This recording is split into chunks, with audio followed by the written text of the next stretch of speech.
विदर्भातल्या जळगाव जिल्ह्यातला एक प्रश्न, एकनाथराव खडसे यांची पुन्हा घरी वापसीची चर्चा सुरू झालेली आहे.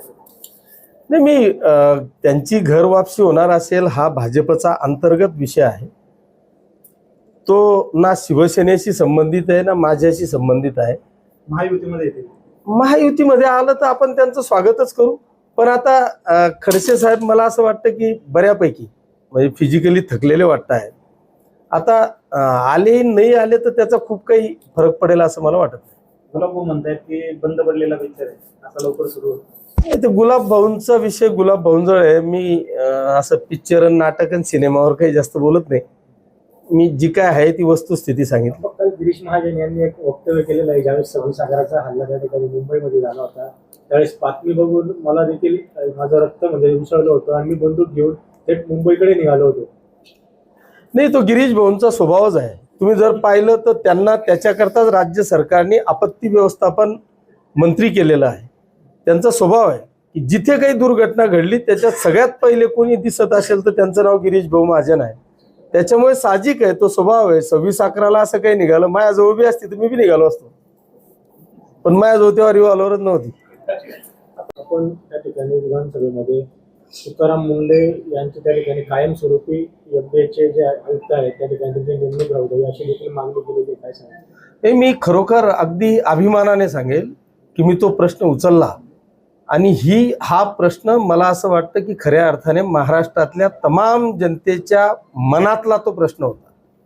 आपण जर परिस्थिती पाहिली की तुकाराम मुंढेंनी एफडीएचा कारभार हातात घेतल्या दिवसाचा राज्यातल्या दूध संघाचा आकडा दुधाचा आणि आत्ताचा दूध संघातल्या कलेक्शनचा आकडा याचा जर का आपण डिफरन्स पाहिला तर मला वाटतं 25% दूध हे दूध संघात येणं कमी झालं.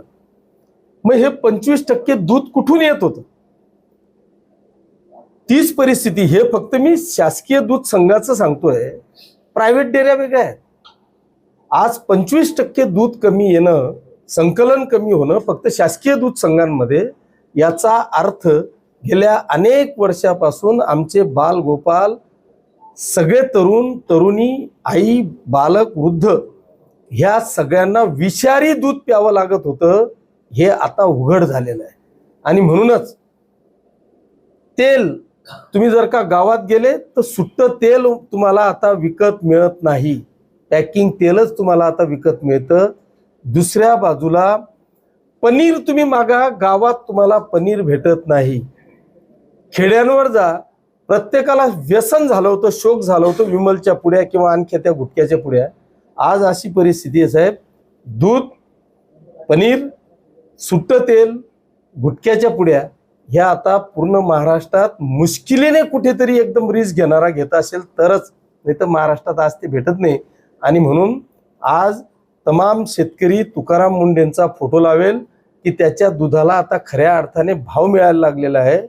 ओरिजिनल दूध मिळतंय म्हणून सगळा ग्राहक सुखावलेला आहे की आता तरी माझा मुलगा, माझी आई, माझी बायको किंवा मी स्वतः या कॅन्सर पासून मुक्त होईल असं प्रत्येकाच्या मनात आता वाटायला लागलेलं आहे. आणि म्हणूनच माननीय तुकाराम मुंढेंना नुसतंच 3 वर्ष नाही तर रिटायरमेंट पर्यंत त्यांना ह्या एफडीए सारख्या जीवनावश्यक वस्तूंच्या ह्या डिपार्टमेंटमध्ये त्यांना ठेवावं, ही माझी नाही महाराष्ट्रातल्या तमाम जनतेची इच्छा आहे.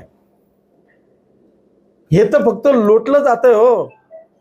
त्या वांग्यांवर पावडर मारलं, याच्यावर फर्टिलायझरचं खत दिलं म्हणून कॅन्सर होतोय, अजिबात नाही. ती शेतकऱ्यांची फसवणूक आहे. खरा मूळ आहे ना दूध आणि तेलावर आहे की जिथून खऱ्या अर्थाने कॅन्सर हा जो पसरतोय की जो आपल्याला रोज त्याचावाला आधार घ्यावा लागतोय दुधाचा आणि तेलाचा. त्याच्यामुळे खऱ्या अर्थाने मी आजही त्या मताशी माझ्या सहमत आहे. तुकाराम मुंढेंना दिलं, एका चांगल्या डिपार्टमेंटला दिलं.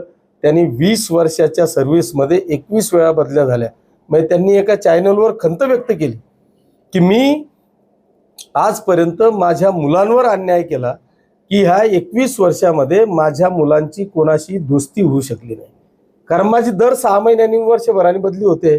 मला तिथून उचललं की मी दुसऱ्या शाळेत कुठतरी मुलांना टाकतोय. त्यांना अजून महाराष्ट्रात मित्र सुद्धा मिळाले नाही. हे त्यांचं खंत आहे, ते त्यांचं व्यक्तिगत जरी असलं, मला त्या खंत जरी असली, पण आज सुदैवाने माननीय मुख्यमंत्री महोदयांनी ज्या विभागाला आदरणीय तुकाराम मुंढे साहेबांना टाकलेलं आहे, माझी आताही त्यांना हात जोडून विनंतीच असणार आहे की त्यांना तर रिटायरमेंटपर्यंत ह्या विभागात ठेवावं. खऱ्या अर्थाने ह्या महाराष्ट्राला कॅन्सर मुक्त करायचा असेल तर त्याचा एकच इलाज आहे तुकाराम मुंढे. आज उद्धव ठाकरेंनी एक पत्रकार परिषद घेतली आणि सोनम वांगचुक यांच्या आंदोलनाला पाठिंबा दिला आणि असं म्हटलंय की देशप्रेम जागा झाल्याशिवाय सत्ताधाऱ्यांना त्यांची जागा करणार, असं उद्धव ठाकरे म्हणाले. उद्धव ठाकरेंचं आता अशी परिस्थिती झाली आहे, ते शोले पिक्चर सारखी, आधे इधर जाओ आधे उधर जाओ बाकी हमारे साथ आओ. उद्धव साहेब आणि आसराणीमध्ये आता फरक राहिला नाही. अच्छा.